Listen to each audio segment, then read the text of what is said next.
بہرحال خندق کے موقع پر صحیح بخاری میں حدیث ہے، نبی علیہ السلام نے جب وہ ابو سفیان اپنا لشکر لے کے واپس چلا گیا، آپ نے یہ پہلے ہی پریڈکشن فرما دی تھی کہ اے مسلمانوں، اب مشرکین عرب تم پر حملہ نہیں کریں گے، ان کی اب طاقت ٹوٹ گئی ہے، اب تم ان کے اوپر چڑھائی کرو گے۔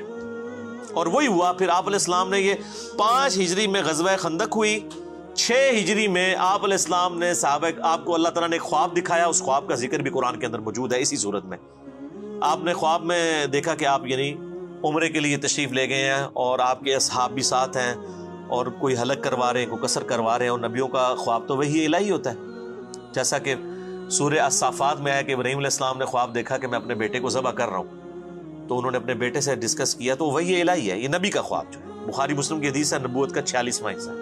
تو آپ نے اپنے صاحب سے کہا کہ یہ مجھے اللہ نے حکم دے دیا اصل میں، اور حکم یہ ہے کہ عمرہ کرنا ہے۔ اچھا، یہ عمرہ ایک یونیک عمرہ تھا جس میں قربانی کا جانور بھی ساتھ لے کے جایا گیا۔ ویسے قربانی کا جانور تو آپ حج قران کے اندر ساتھ لے کے جاتے ہیں، عمرے کے لیے بھی قربانی کا جانور لے کے جایا جا سکتا ہے۔ تو اسلحہ بھی ساتھ لیا، لیکن وہ بند اسلحہ تھا، یہ بھی ڈر تھا نا کہ کوئی حملہ نہ کر دے۔ تو بخاری مسلم میں آتا ہے کہ 1400 اصحاب، اور ایک روایت میں آتا ہے 1500، یعنی 1500 کے قریب اصحاب تھے جو آپ صلی اللہ علیہ وآلہ وسلم کے ساتھ عمرے کے لیے تیار ہو گئے جانے کے لیے۔ اب وہاں پہ مشرکین عرب کو یہ اطلاع پہنچ گئی، اب ادھر تو کھلبلی مچ گئی، انہوں نے کہا لو جی ہم پہ حملہ کرنا آ رہے ہیں اور یہ عمرے کے بہانے آ رہے ہیں۔ تو انہوں نے خالد ابن ولید کو اور ایک اور شخص کو جو ابھی تک مسلمان نہیں ہوئے تھے بھیجا جاسوسی کرنے کے لیے۔ انہوں نے آ کے جب دیکھا کہ بھئی یہ تو مطلب اس ارادے سے نہیں آئے ہیں، اور کوشش بھی کی کچھ لوگوں کو یعنی چھیڑخانی کرنے کی کہ یہ ہمارے ساتھ لڑائی کرتے ہیں کہ نہیں۔ نبی علیہ السلام نے حکم فرمایا تھا کہ اگر وہ چھیڑخانی کرے بھی جواب نہیں دینا۔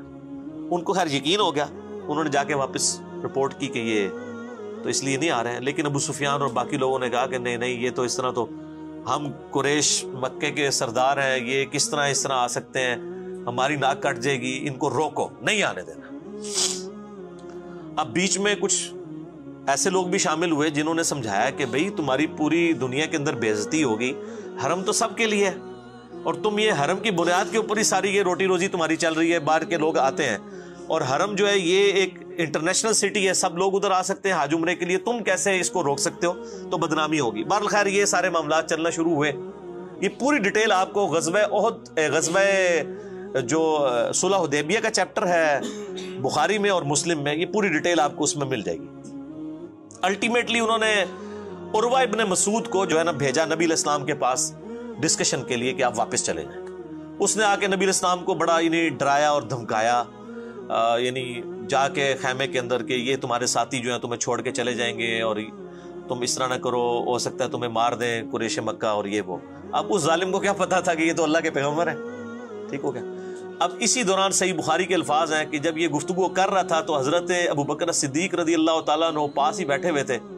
آپ کو بڑا سخت غصہ آیا، یعنی ایک شخص حضور کے منہ پہ آ کے یہ دھمکی دے رہا ہے کہ تجھے تیرے ساتھی چھوڑ جائیں گے جو تیرے لیے اتنی قربانیاں کر رہے ہیں، تو نے اپنی جان بچانی ہے تو واپس چلا جا۔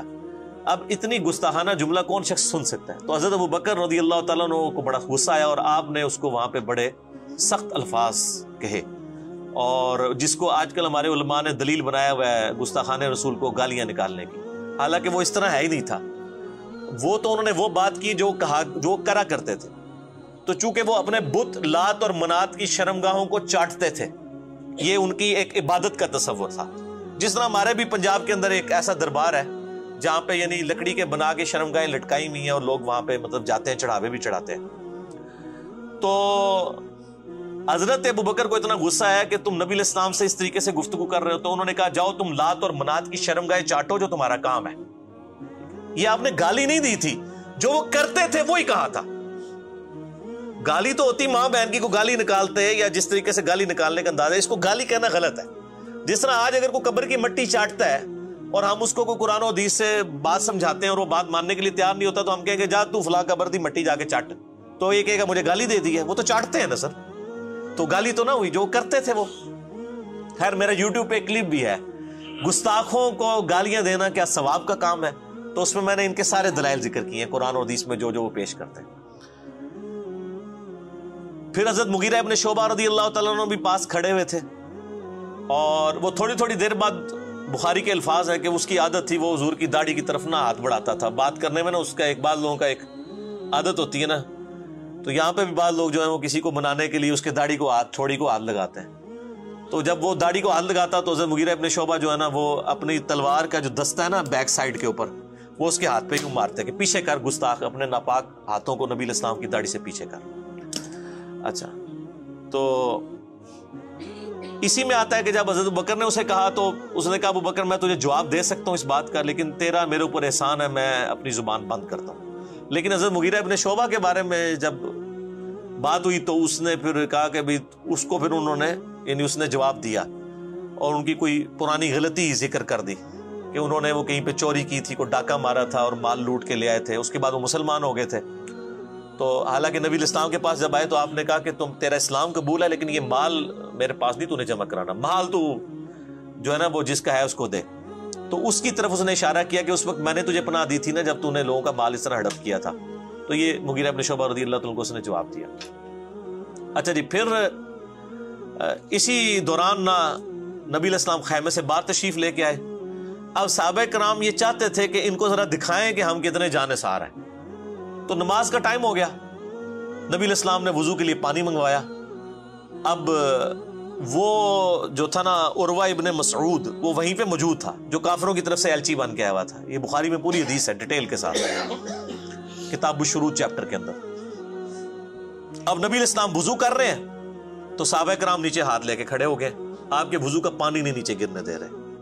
حتیٰ کہ آپ علیہ السلام نے تھوک پھینکی تو ایک صحابی نے وہ بھی اپنے ہاتھوں پہ لے کے اپنے جسم پہ ملی, اور کسی کو نہیں جب پانی وہ ملتا تھا, ظاہر اب کتنے لوگ سائڈ پہ, اب 1400 صحابہ ہیں, تو جس کا ہاتھ گیلا ہو جاتا تھا حضور کے وہ پانی گرنے کی وجہ سے وہ اس سے اپنا ہاتھ مل کے اپنے جسم پہ مل لیتا تھا. اب یہ وہ منظر جو ہے نا عروہ ابن مسعود جو ہے نا وہ ڈائریکٹ تو نہیں دیکھ رہا تھا, وہ شرمندگی اس کو محسوس ہو رہی تھی کیونکہ ابھی تو وہ حضور کو کیا کہا تھا کہ یہ تو تجھے چھوڑ کے چلے جائیں گے. تو وہ حدیث کے الفاظ ہیں, وہ بعد میں مسلمان ہو گئے, پھر انہوں نے خود ہی روایت کی حدیث عروہ ابن مسعود نے. حتیٰ کہ بخاری مسلم میں حدیث ہے کہ حضرت عیسیٰ ابن مریم کو کسی نے دیکھنا ہے تو عروہ ابن مسعود کو دیکھ لیں, ان کی عام شکل ہے, میں نے ان کو شب معراج دیکھا ہے, گھنگھرے والے بالوں والے.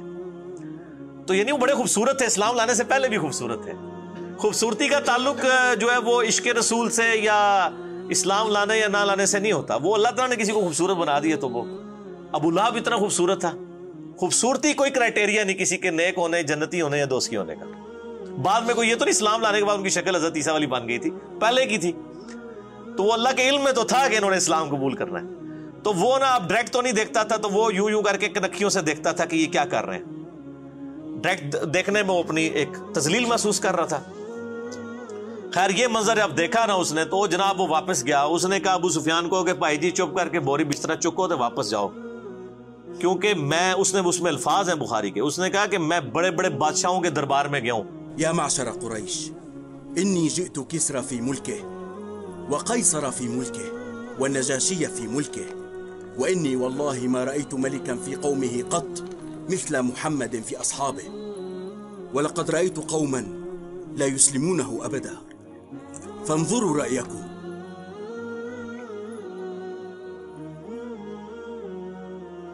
میں کیسر و کسرا رومن امپائر کے ہیڈ اور پرشین امپائر کے ہیڈ کے درباروں میں بھی گیا ہوں, میں نجاشی کے دربار میں بھی گیا ہوں. میں نے کسی بھی بادشاہ کی رعایا کو یہ تعظیم کرتے ہوئے نہیں دیکھا اپنے سردار کی جو محمد صلی اللہ علیہ وآلہ وسلم کے اصحاب کرتے ہیں. پھر اس نے آگے بیان کیا, اس نے کہا اللہ کی قسم جب وہ وضو کرتے ہیں وہ ان کا پانی نہیں نیچے گرنے دیتے, ان کا تھوک مبارک نہیں نیچے گرنے دیتے, اور اللہ کی قسم میں نے دیکھا کہ جب نبی علیہ السلام گفتگو کرتے ہیں تو وہ اس طریقے سے خاموش ہو جاتے ہیں گویا کہ ان کے سروں پر پرندے بیٹھے ہوئے ہیں, اور آپ کی بس زبان مبارک سے بات نکلنے کی دیر ہوتی ہے تو جھپٹ پڑتے ہیں وہ, اور وضو کا پانی لینے کے لیے وہ اس طرح کی توگو کرتے ہیں گویا آپس میں لڑ پڑیں گے.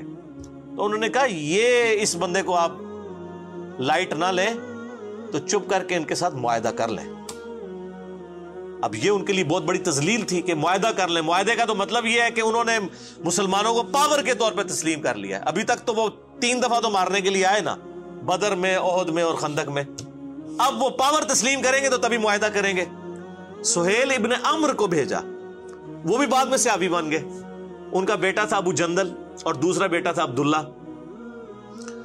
سر یہ آپ نے سب کچھ دیکھنا تو عمر سیریز دیکھے. قطر والوں نے 30/1 کے اوپر سیدنا عمر فاروق رضی اللہ تعالیٰ کی پوری بایوگرافی فلمائی ہے، ان کو سینٹرڈ کر کے نبی علیہ السلام کی سمجھ لیں سیرت فلما دی ہے ویڈیو میں. اس میں یہ ساری کی ساری انہوں نے مناظر جو ہے نا جو کریٹیکل ہیں وہ سارے فلمائے ہوئے ہیں. تو سہیل ابن عمرو آیا تو پھر حضرت ابوبکر نے کہا کہ لگتا ہے اب صلح ہو جائے گی، کیونکہ وہ ذرا سمجھدار آدمی تھا، اور وہی ہوا. اس نے کہا جی آپ ہمارے ساتھ معاہدہ کر لیں. نبی علیہ السلام نے فرمایا ٹھیک ہے. تو کاغذ قلم یعنی اس وقت جو چمڑا تھا اور قلم منگوائی گئی. بخاری شریف میں الفاظ موجود ہیں. نبی علیہ السلام نے یعنی اس میں لکھی ہوئی تھی بسم اللہ الرحمن الرحیم، تو اس نے پہلا اعتراض ہی بسم اللہ کے اوپر کر دیا، کیونکہ مشرکین عرب اللہ تعالیٰ کے لیے رحمان اور رحیم کے لفظ کو نہیں مانتے تھے. اسی لیے وہ سورۃ الکہف میں آتا ہے نا سورہ بنی اسرائیل میں کہ اللہ کو اللہ کہہ کے پکارو یا رحمان کہہ کے، یہ سب اچھے نام اللہ ہی کے ہیں. وہ اللہ نے اصل میں انکارات کیا تھا. اس نے کہا جی یہ بسم اللہ کو نہیں، ہم آپ بِاسْمِكَ اللہم لکھیں. نبی علیہ السلام نے فرمایا ٹھیک ہے جی، کاٹ کے بِاسْمِكَ اللہم لکھ دیتے. اللہ گالتے ہوئی سی. اچھا پھر اس میں لکھا گیا یہ جو ہے وہ محمد رسول اللہ صلی اللہ علیہ وآلہ وسلم اور مشرکین عرب کے درمیان معاہدہ ہے. اس نے کہا جی ہم تو آپ کو اللہ کا رسول مانتے ہی نہیں ہیں، اگر رسول مانتے ہوتے تو آپ کے ساتھ لڑائی کرتے ہم، تو آپ اس کو محمد ابن عبداللہ کرتے. سیدنا علی چونکہ آپ کے کاتب تھے تو نبی علیہ السلام نے سیدنا علی سے کہا کہ یہ تم نہ کاٹ کے نا تو محمد ابن عبداللہ کرتے. تو سیدنا علی نے قلم پھینک دی، کہا یا رسول اللہ میں تو آپ کا نام نہیں کاٹ سکتا.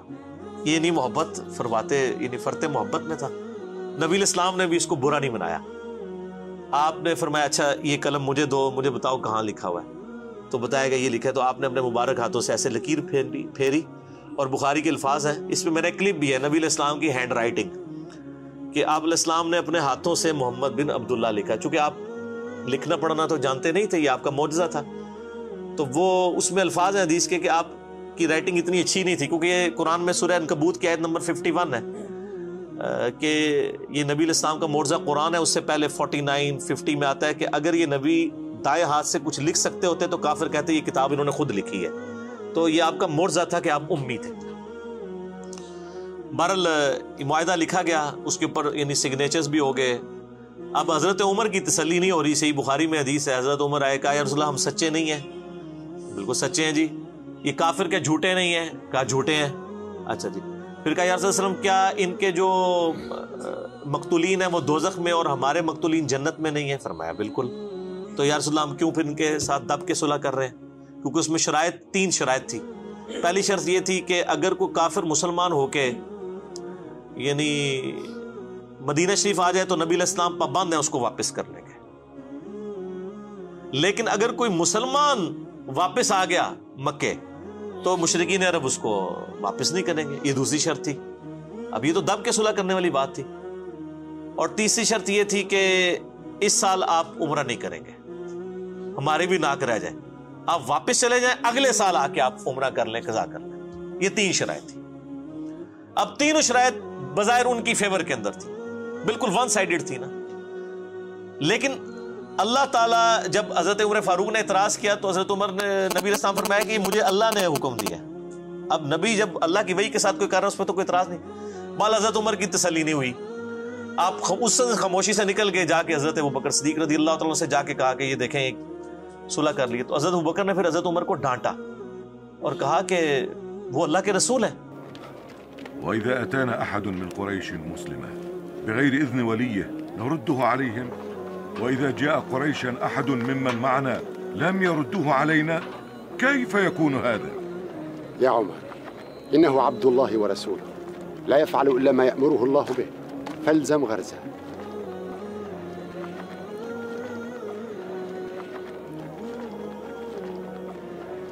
اور حضرت عمر کہتے ہیں مجھے پوری زندگی میں نے بڑا صدقہ اور خیرات کیا ہے. اس دن مجھ سے نبی علیہ السلام کے ساتھ مس بہیو جو کیا، حالانکہ اس میں مس بہیو کوئی بھی نہیں تھا، لیکن ظاہر ہے کہ وہ جو شریف انسان ہوتا ہے وہ تو سمجھتا ہے کہ نبی کا مرتبہ کیا ہے، وہاں تو آپ آواز بھی اونچی کریں تو اعمال غارت ہو جائیں گے. بہرحال یہ 3 شرائط طے پا گئی. اب یہ بالکل ون سائیڈڈ شرائط تھی. نبی علیہ السلام نے قبول کر لیا. اب بخاری کے الفاظ ہیں آپ علیہ السلام خیمے سے باہر نکلے اور آپ نے معاہدہ کہا کہ یہ ہو گیا ہے. تو اب اس طرح کرو کہ سب لوگ جو ہے نا یہیں پہ قربانیاں اپنی قربان کر دو. ویسے تو قربانی قربان کرنے کے بعد حلق کروانا ہوتا ہے, قربانی ادھر ہی کرو, حرم تک جانے کی ضرورت نہیں, یہیں کر کے اپنا حلق کروا دو, یعنی بال منڈوا دو, اور ساتھ ہی جو ہے وہ احرام بھی کھول دو. تو کوئی صحابی بھی نہیں اٹھا اس کے لیے. دوسری دفعہ کا, تیسری دفعہ کا, یہ پہلا اور آخری موقع تھا کہ نبی علیہ السلام نے 3 دفعہ صحابہ کو حکم دیا اور کوئی بھی ماننے کے لیے تیار نہیں ہوا. یعنی وہ سارے ہی ناراض تھے اس صلح کے اوپر. اب نبی علیہ السلام کی ایک مبارک عادت تھی کہ آپ ہر سفر میں اپنی کوئی نہ کوئی بیوی ساتھ رکھا کرتے تھے, قرآن اندازی کرتے تھے, بخاری میں آتا ہے ایک بیوی کو ساتھ لے جاتے تھے. اس سفر میں حضرت ام سلمہ آپ کے ساتھ تھی, وہ خیمے میں بیٹھی ہوئی تھی. یہ سر سٹوری نہیں میں پڑھ رہا, یہ میں جتنا کچھ بیان کر رہا ہوں یہ بخاری مسلم میں موجود ہے, ٹھیک ہے جی. تو ام سلمہ کے پاس آئے اور کہا کہ یہ تو میری بات ہی نہیں کسی نے مانی, میں نے 3 دفعہ اناؤنسمنٹ کی ہے. تو ام سلمہ نے پھر بڑا زبردست مشورہ دیا. انہوں نے کہا کہ آپ ان کو چھوڑ دیں, آپ سب سے پہلے اپنی قربانی خود قربان کریں, اپنا حلق کروائیں اور احرام کھول دیں. نبی علیہ السلام باہر نکلے, اپنی قربانی کو قربان کیا, حجام کو بلوایا, سر حلق کروا دیا, احرام کھول دیا. اب باقیوں نے جب تمام صحابہ نے دیکھا حضور نے کیا, پہلے ایک اٹھا, پھر دوسرا, پھر تیسرا, کرتے کرتے سب کے سب نے, یعنی اب پیچھے کوئی راہ نہیں. این ممکن ہے کہ صاحب یہ سوچ رہے ہوں کہ کوئی شاید کوئی نیا حکم نازل ہو جائے تو شاید کوئی نہ کوئی ہمیں اجازت مل جائے, کیونکہ صحابہ تو چاہ رہے تھے کہ ہم ان کے ساتھ لڑائی کریں گے اور یہ معاملہ کریں گے. اس دوران ایک اہم واقعہ ہوا جو بخاری مسلم دونوں میں موجود ہے کہ حضرت عثمان غنی رضی اللہ تعالیٰ عنہ کو نبی علیہ السلام نے اپنا سفیر بنا کے مشرکین عرب کے پاس ڈسکشن کے لیے بھیجا. انہوں نے ان کو وہاں پہ قید کر لیا, یعنی محصور کر لیا, واپس نہیں آنے دیا. ان کو بلکہ آفر کی کہ تم عمرہ کر لو, چونکہ وہ حضرت عثمان بھی بنو امیہ سے تھے, ابو سفیان بھی بنو امیہ سے تھا. نبی علیہ السلام نے بڑی سمجھداری کی کہ ان کے خاندان کا ایک بندہ بھیجا. یہ خطرہ تھا کسی اور کو بھیجتے وہ قتل ہی نہ کر دیں, لیکن خاندان والوں کا خیال کرتے تھے, کیونکہ قبائلی سسٹم بڑا سٹرانگ تھا نا, وہ سال لوگ کھڑے ہو جاتے تھے امیت میں. تو حضرت عثمان رضی اللہ تعالیٰ عنہ کو انہوں نے قتل تو نہیں کیا, لیکن وہاں پہ معصور کر لیا اور کہا کہ بھی تم کرنا چاہ رہے ہو تو کر لو. انہوں نے کہا میں نبی علیہ السلام کے بغیر عمرہ نہیں کروں گا, عمرے کو میں نے کیا کرنا ہے, نبی علیہ السلام ہی ہمارے ساتھ نہیں ہے. تو لیکن پیچھے یہ خبر مشہور ہوگی مسلمانوں میں کہ حضرت عثمان کو شہید کر دیا گیا. اب چونکہ علم غیب والا تو معاملہ بعد میں شروع ہوا ہے, اس زمانے میں تو کوئی نہیں ہوتا تھا. نبی علیہ السلام تک بھی خبر پہنچی, اللہ نے چونکہ وحی سے نہیں بتایا, آپ حضور کو بھی یہ بات نہیں پتا تھی. آپ نے ایک درخت کے نیچے صحابہ کرام کو جمع کیا اور موت کے اوپر بیعت لی پہلی دفعہ کہ مر جائیں گے, یہاں سے نہیں جائیں گے جب تک کہ عثمان کے قتل کا بدلہ نہ لیں. بل قتلوه, قتلوا عثمان قاتلهم الله. ويحك ما قلت. لا نبرح حتى نناشز القوم وهو يدعونا إلى تلك الشجرة نبايعه ألا نفر حتى يفتح الله بيننا وبين قريش. تو بیعت والا یعنی یہ معاملہ ہوا. خیر اللہ کا کرنا ہوا. حضرت عثمان غنی پھر اس دوران ان کو جب پتا چلا وہ ڈر گئے, انہوں نے حضرت عثمان کو واپس بھیج دیا. لیکن یہ اصحاب شجرہ کے بارے میں صحیح مسلم میں حدیث ہے کہ جن لوگوں نے اس درخت کے نیچے نبی علیہ السلام کی بیعت کی ہے ان کو آگ نہیں چھوئے گی. اور قرآن پاک میں بھی اللہ تعالیٰ نے اسپیسیفکلی یہ جو اس میں آیات نازل ہوئی نا, رضی اللہ عنہم ورضوا عنہ اور محمد رسول اللہ والذین معہ اشداء علی الکفار, یہ اسپیسیفکلی صلح حدیبیہ کے صحاب کے بارے میں جو واقعی جانثار تھے. ہم بعد میں اجتہاداً سب پہ لگا لیتے ہیں, لیکن اسپیسیفکلی یہ آیات ان لوگوں کے لیے نازل ہوئی. تو حضرت عثمان غنی رضی اللہ تعالیٰ عنہ کی طرف سے نبی علیہ السلام نے اپنا ہاتھ بلند کیا. آپ نے فرمایا یہ میرا ہاتھ ہے اور یہ عثمان کا ہاتھ ہے, میں اس کی بھی بیعت یعنی لیتا ہوں. اور قرآن میں اس بیعت کو یعنی ایسی بیعت کہا گیا کہ اللہ تعالیٰ نے فرمایا کہ یہ بیعت جب کی جا رہی تھی تو تمہارے ہاتھوں پر اللہ کا ہاتھ تھا, یعنی نبی علیہ السلام آن دا بہاف آف گاڈ بیعت لے رہے تھے. جو سورہ توبہ میں آتا ہے اللہ تعالیٰ نے مومنین کی جانیں جو ہیں وہ اور ان کی مال جنت کے بدلے میں خرید لی ہیں, تو مومن اس بیعت کے اوپر خوشیاں منائیں. بیعت کہتے ہیں, بے اردو میں لفظ استعمال ہوتا ہے نا, با یا عین, بیچنے کو. تو مومنین نے اپنے آپ کو بیچ دیا اللہ کے سامنے, اپنے مال کو اور اپنی جان کو جنت کے عوض.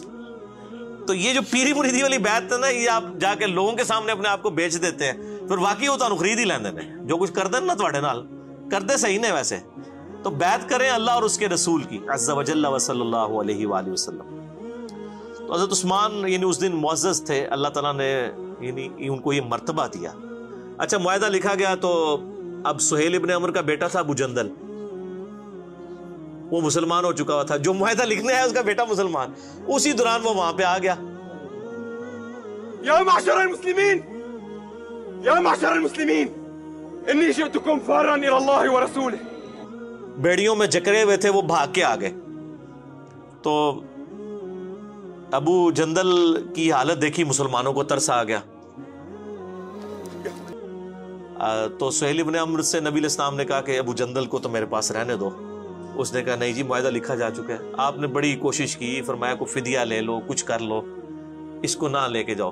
کیونکہ ابو جندل بھی چیخ رہے تھے کہ مجھے بڑا میرے ساتھ ظلم ہوتا ہے, زیادتی ہوتی ہے. ابو جندل صبر کرو, اللہ تعالیٰ کوئی نہ کوئی تمہارے لیے راستہ نکالے گا. چونکہ اب معاہدہ ہم لکھ چکے ہیں کہ کوئی مسلمانوں میں سے, یہ ایک ہی بندہ تھا جو آیا تھا, ٹھیک ہے نا, جو واپس کرنا پڑ گیا اسی موقع کے اوپر.